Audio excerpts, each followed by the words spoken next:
લિંબાયત વિસ્તારમાં મોડી રાત્રે રવિ નામના શખ્સ પર તીક્ષ્ણ હથિયાર વડે જીવલેણ હુમલો થયો હતો।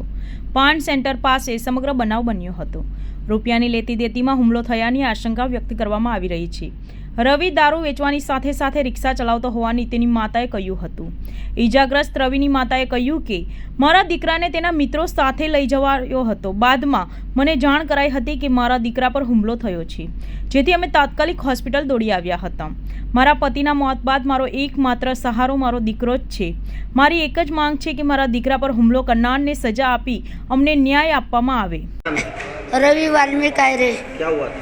उसको दो चार लोग दारू पीने लेके गए और उधर मारा मारी की चार तीन जन ने उसको तलवार से मारा, सिर पे मारा, हाथ पे मारा, इस पे मारा। मेरी बच्ची बचने जैसे नहीं। क्यों मारा? क्या कुछ पैसे से बोले 30-40 हज़ार रुपया छीन लिए उन लोग ने। और ये उठा जब तक इसको मारी डाल। क्या ये रवि क्या काम करता था? कभी रिक्शा भी चलाता है, कभी दारू भी बेचता है, गलत लोग से ऐसा धंधा करता था। लेकिन मेरे को तो किसका ही सहारा नहीं है। 25 साल हो गया, पति मर गया, एक ही लड़का है। क्या मांग है आपकी? हाँ, क्या मांग है आपकी?